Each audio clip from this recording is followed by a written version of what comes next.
من المسلمين. السلام عليكم ورحمة الله وبركاته. إن الحمد لله نحمده ونستعينه ونؤمن به ونتوكل عليه ونعوذ بالله من شرور أنفسنا ومن سيئات أعمالنا. من يهده الله فلا مضل له ومن يضلله فلا هادي له، وأشهد أن لا إله إلا الله وحده لا شريك له، وأشهد أن محمدا عبده ورسوله. أما بعد، أعوذ بالله من الشيطان الرجيم. بسم الله الرحمن الرحيم. يا أيها الذين آمنوا اتقوا الله حق تقاته ولا تموتن إلا وأنتم مسلمون. يا أيها الناس اتقوا ربكم الذي خلقكم من نفس واحدة وخلق منها زوجها وبث منهما رجالا كثيرا ونساء، واتقوا الله الذي تساءلون به والأرحام إن الله كان عليكم رقيبا. يا أيها الذين آمنوا اتقوا الله وقولوا قولا سديدا يصلح لكم أعمالكم ويغفر لكم ذنوبكم، ومن يطع الله ورسوله فقد فاز فوزا عظيما. قال الله تبارك وتعالى: ولا تسبوا الذين يدعون من دون الله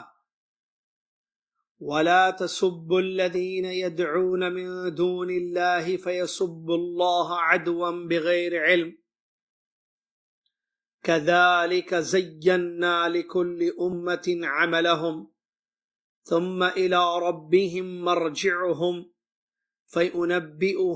فينبئهم بما كانوا يعملون۔ تمام تعریف، ہر قسم کی بڑائی کبریائی اس ایک ذات واحد کے لیے ہے جس کا نام اللہ رب العالمین ہے، جو خالق بھی ہے، مالک بھی ہے، رازق بھی ہے، معبود بھی ہے۔ اس کے سوا کوئی عبادت کے لائق نہیں ہے۔ بڑی عظیم اس کی شان ہے، رحمتوں و برکتوں والا وہ رب ہے۔ جو اللہ نے چاہا وہ ہوا، جو اللہ نے نہ چاہا وہ نہیں ہوا، اور وہی ہوتا ہے کائنات میں جو وہ چاہتا ہے۔ سبحان اللہ ما عظم شانہ، سبحان اللہ و بحمدہ، سبحان اللہ العظیم۔ صلاۃ والسلام اس کے بعد پیارے نبی امام الانبیاء محمد الرسول اللہ صلی اللہ علیہ وسلم کی ذات گرامی پر، جنہوں نے ہم تک اللہ کا دین پہنچایا، جنہوں نے قرآن کی تفسیر اپنی حدیثوں میں بیان فرمائی، ایک ایسا دین چھوڑ گئے جو ہمارے لیے خیر والا اور بھلائی والا دین ہے، جس سے ہماری دنیا اور آخرت کی کامیابی ہے۔ اللہم صلی علی محمد وعلی آل محمد کما صلیت علی ابراہیم وعلی آل ابراہیم انک حمید مجید۔ اللہم بارک علی محمد وعلی آل محمد کما بارکت علی ابراہیم وعلی آل ابراہیم انک حمید مجید۔ حمد و صلات کے بعد آج 4 رمضان المبارک 1441 ہجری مطابق 27 اپریل 2020 عیسوی، رمضان کے خصوصی دروس آپ کے سامنے پیش ہیں۔ موضوع ہے، جیسا کہ معلوم ہے، بتایا گیا ہے، مختصر قرآنی احکام۔ ہم سورہ فاتحہ میں جو احکام ہیں اس کو بیان کر چکے ہیں مختصر۔ پھر 1-2 آیتیں سورہ بقرہ کی ہم نے پڑھی۔ پھر آپ کو کل بتایا تھا کہ ہم انشاءاللہ سورہ انعام سے شروع کریں گے، جو 6ٹھی سورہ مبارکہ ہے، اور اس سے قبل کی جو صورتیں ہیں سورہ بقرہ وغیرہ، چونکہ ان میں احکام بہت زیادہ ہیں اور وقت کی قلت ہے، اسی لیے ہم نے مناسب سمجھا کہ اس کو آئندہ سال کے لیے ڈیلے کریں۔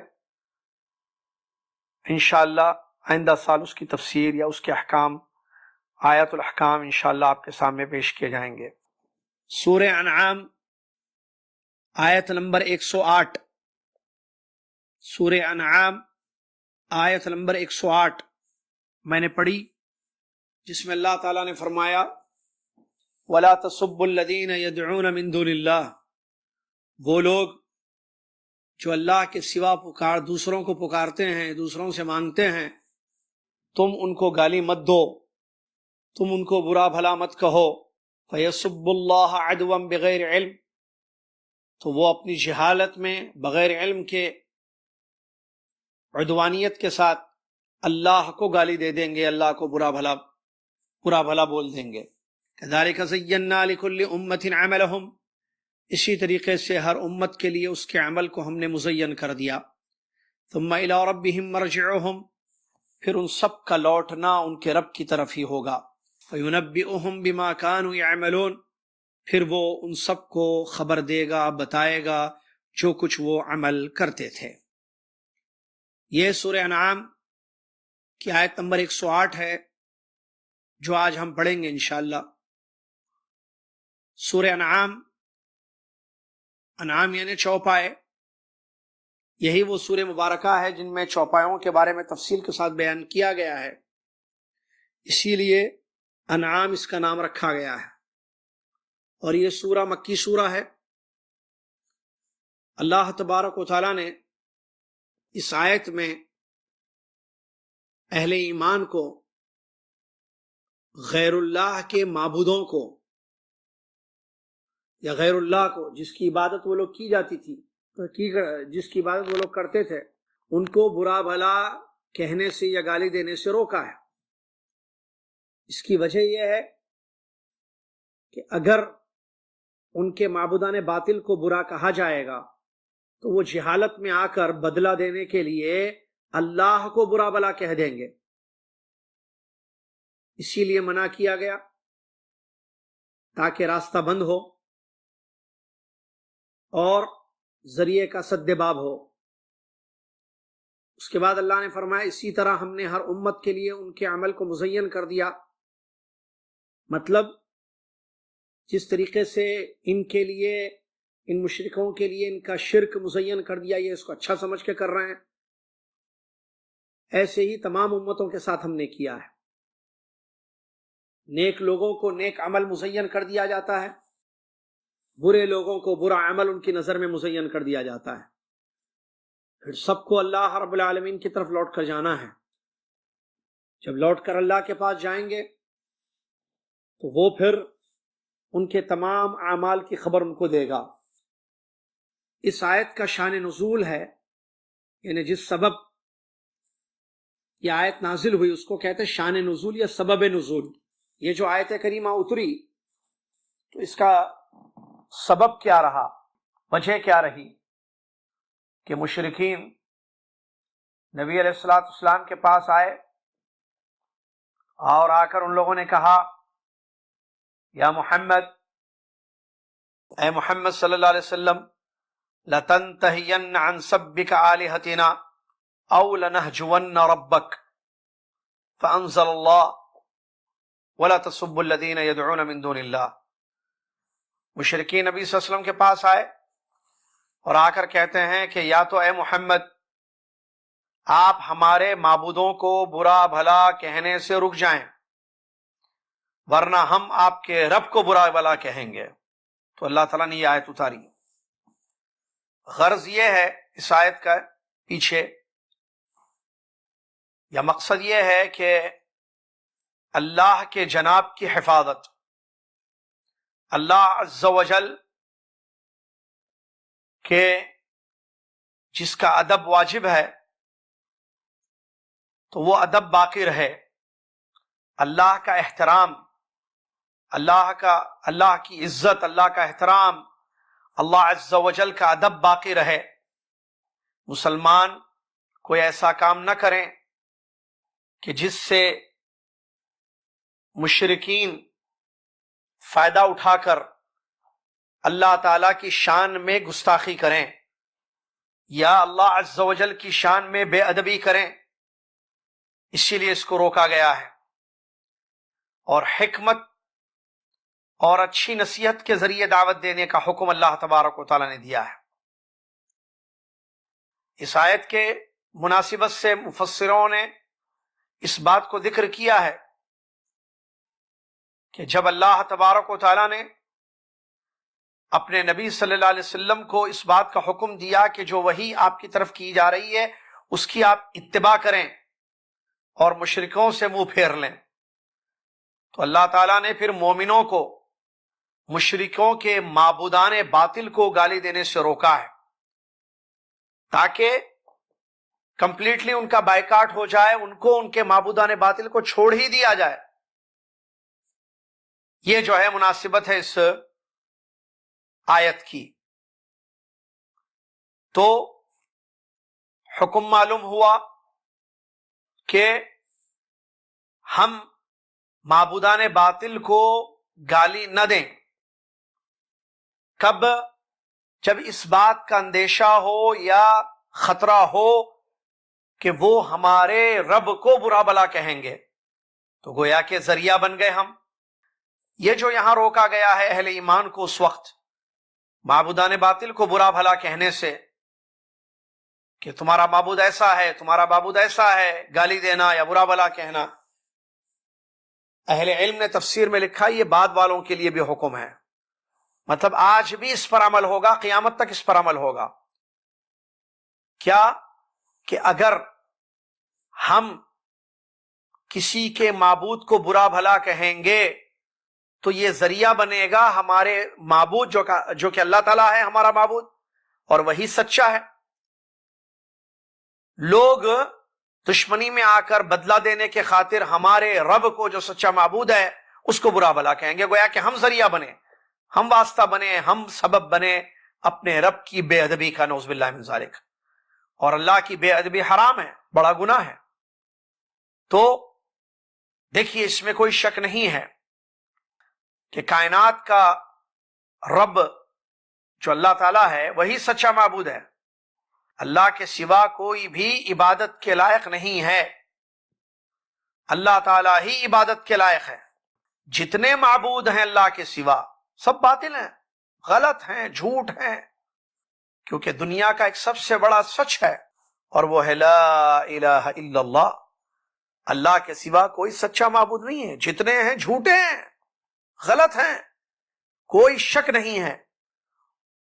تو ہم یہ مسلمان ان کو غلط کہیں، برا بلا کہیں، برا بلا کیسے؟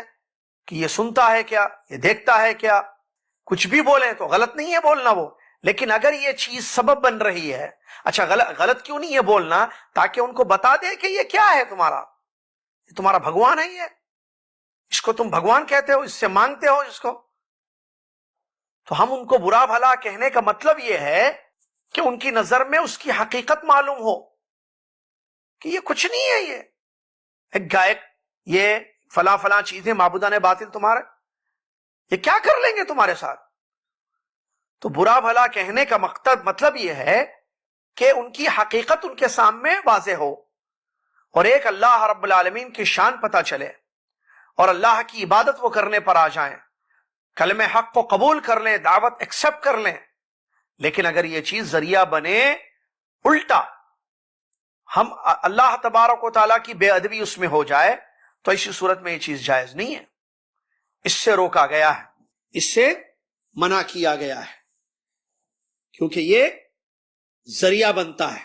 اس سلسلے میں بہت ساری چیزیں ہیں، اگر آپ غور کریں، جیسے قرآن مجید میں سورہ بقرہ میں آیت نمبر 104 میں اللہ تعالیٰ نے فرمایا، میں اس کی مثالیں دے دوں قرآن اور حدیث سے، کہ جو چیز ذریعہ بن رہی ہے شر کا، حالانکہ وہ چیز جو آپ کرنا چاہتے ہیں جائز ہے، مباح ہے، اللہ کی اطاعت اس میں ہو رہی ہے، اللہ کی رضامندی ہے، لیکن اگر وہی چیز ذریعہ بن جائے شر کی طرف لے جانے کے لیے، تو ایسی صورت میں آپ اس سے رک جائیں گے، آپ اس سے اپنے آپ کو بچا لیں گے۔ اس کی مثال، مزید کچھ مثالیں آیت اور حدیثوں کی روشنی میں اللہ تعالیٰ نے سورہ بقرہ میں بیان فرمایا، یا ایھا الذین آمنوا لا تقولوا راعنا وقولوا انظرنا واسمعوا وللکافرین عذاب علیم۔ اے ایمان والو، تم یہ مت کہو راعنا، ہماری بات پر کان دھریے، ہماری بات کو غور سے سنیے، ایسے مت کہو، بلکہ وقول انظرنا، تم کہو انظرنا، ہمیں دیکھیے، ہماری بات سنیے، ہم کو دیکھیے آپ، واسمعوا انظرنا واسمعوا، ہم کو دیکھیے اور ہماری بات سنیے، وللکافرین عذاب علیم، کافروں کے لیے دردناک عذاب ہے۔ یہاں دیکھیے مسلمان رائنا کہتے تھے مراعا سے، یہ رائنا یا رسول اللہ ایسا کہتے تھے مسلمان، جس کا مطلب یہ ہے کہ آپ ہماری رعایت کیجئے، آپ اپنے کان کو ہمارے لیے کھڑا کر دیجئے، اللہ کے رسول ہم کچھ کہنا چاہ رہے ہیں، ہماری بات کو آپ غور سے سنیے۔ لیکن یہی لفظ رائنا یہود کے نزدیک ان کی زبان میں برا لفظ مانا جاتا تھا اور بے ادبی کے لیے استعمال کیا جاتا تھا رائنا، یا بعض نے جیسے کہا کہ اس کا معنی ان کے نزدیک تھا اسمع لا سمعت، سنو تم سنتے نہیں ہو، رائنا کا مطلب تھا تم سنتے نہیں ہو، سنو۔ تو اس قسم کا معنی بیان کیا گیا اس کا۔ تو چونکہ اس میں اب ایک غلط چیز کی مشابہت ہے تو اللہ پاک نے روک دیا، کہا کہ نہیں رائنا مت کہو، انظرنا کہو، انظرنا واسمعوا کہو۔ ایسی اور بھی ہمیں مثالیں ملتی ہیں، اس سے معلوم ہوا کہ سد الذریعہ، ہر وہ راستہ جو برائی تک لے جائے، آپ کو اس سے دور رہنا ہے، آپ ذریعہ نہ بنے برائی پھیلانے میں، شر کے وجود کا آپ ذریعہ نہ بنے۔ اللہ تعالیٰ نے اس کی مثالیں دیکھی ہیں، حالت احرام میں عمرہ یا حج کرنے والے کو اللہ تبارک و تعالیٰ نے خوشبو استعمال کرنے سے روکا ہے۔ علماء اس کی وجہ بتاتے ہیں کہ اس سے خوشبو استعمال کرنے سے شہوت بھڑک سکتی ہے، تو میاں بیوی کے درمیان جو ہے جماع ہم بستری واقع ہو سکتی ہے، جو کہ حرام ہے، حالت احرام میں جائز نہیں ہے، تو حرام کر دیا گیا تاکہ جو ہے راستہ بند ہو، خوشبو نہ ہو، اور نہ خوشبو جو ہے ذریعہ بنے اس کام کا جس سے حالت احرام میں منع کیا گیا ہے۔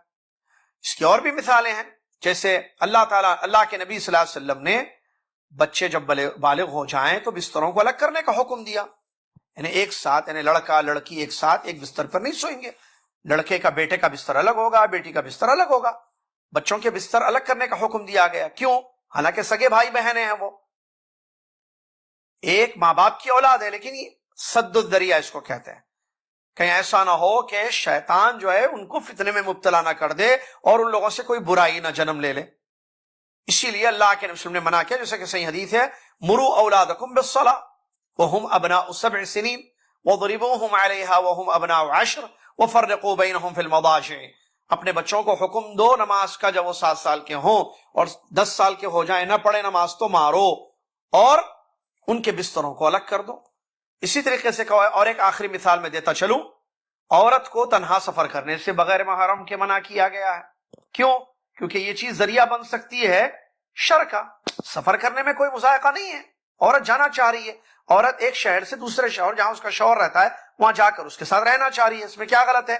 غلط نہیں ہے، منع کیا نا شریعت نے۔ کیوں؟ کیونکہ یہ ذریعہ بن سکتا ہے اس کا استغلال کا، کوئی اس کو مس یوز کر سکتا ہے، اس عورت پر حملہ کر سکتا ہے، اس عورت کی عزت پر حملہ کر سکتا ہے اور اس کو نقصان پہنچا سکتا ہے۔ ایسے کئی قسم کے جو ہے واقعات ہو سکتے ہیں اس کے ساتھ، اسی لیے راستے کو بند کر دیا۔ وہ درخت جہاں پیارے نبی صلی اللہ علیہ وسلم بیٹھے تھے بیت الرضوان، عمر بن خطاب نے اس کو جڑ سے کاٹ دیا، عبداللہ بن عمر نے کاٹ دیا، اس کو ختم کر دیا، تاکہ یہ ذریعہ نہ بنے لوگ بیٹھ کر جو ہے تبرک نہ حاصل کر لیں۔ تو اس طریقے سے ایسے بہت ساری مثالیں شریعت میں آپ کو ملیں گی جہاں اس چیز سے روکا گیا ہے، وہی اسی لیے اللہ تعالیٰ نے یہاں روکا ہے، اور یہ حکم ہے ہم سب کے لیے بھی کہ ہم ذریعہ نہ بنے برائی۔ آپ جانتے ہیں ایک اور ایک مثال مجھے یاد ہے بخاری کی، کہ بڑے گناہوں میں سے نبی علیہ السلام نے بیان فرمایا ماں باپ پر لان تان بھیجنا، اپنے ماں باپ پر۔ تو صحابہ نے عرض کیا کیا کوئی اپنے ماں باپ کو برا بھلا کہہ سکتا ہے، گالی دے سکتا ہے یا لان تان کر سکتا ہے؟ تو نبی علیہ السلام نے مثال دی، فرمایا تم دوسرے کے ابا کو لان تان کرو گے یا گالی دو گے، وہ تمہارے ابا کو گالی دے گا، تم اس کی امی کو برا بولو گے، وہ تمہاری امی کو برا بولے گا، تو ذریعہ بنے نا آپ، سبب بنے آپ۔ وہی بات اس آیت میں یہاں پر بیان کی گئی ہے۔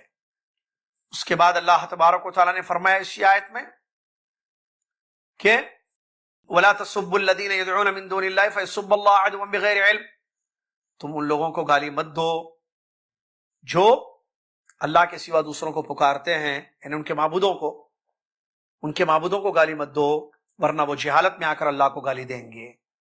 اسی طریقے سے ہم نے ہر امت کے لیے اس کے عمل کو مزین کر دیا۔ عبداللہ بن عباس کی تفسیر ہے اس کے بارے میں، کہتے ہیں نیک لوگوں کے لیے نیکی مزین کر دی اور برے لوگوں کے لیے برا عمل مزین کر دیا گیا ہے، جس کے لیے جو ہے وہ مزین کر دیا گیا ہے۔ پھر سب کو اللہ کی طرف لوٹ کر جانا ہے، یعنی سب کا ٹھکانہ اللہ کے پاس ہے۔ یہ دنیا ختم ہو جائے گی، قیامت برپا ہو جائے گی، پھر لوگ کہاں جائیں گے؟ مشرک، مومن، اچھے برے سب اللہ کے پاس جائیں گے۔ آخر وہ منزل ہے، لاسٹ ٹھکانہ ہمارا، ہم کو لوٹ کر اپنے رب کے پاس جانا ہے۔ تو جس کے پاس سب کو جانا ہے، جو طے ہے، کنفارم ہے بات، تو یاد رکھنا کہ پھر وہ ہمیں بتانے بھی والا ہے ہمارا عمل۔ لہٰذا انسان اچھا عمل لے کے جائے تو اچھا بتایا جائے گا، اور برا عمل لے کے جائے گا تو وہی بتایا جائے گا جو وہ لے کر گیا ہے۔ اس آیت میں جو احکام ہے علماء بیان کرتے ہیں 5 ہیں۔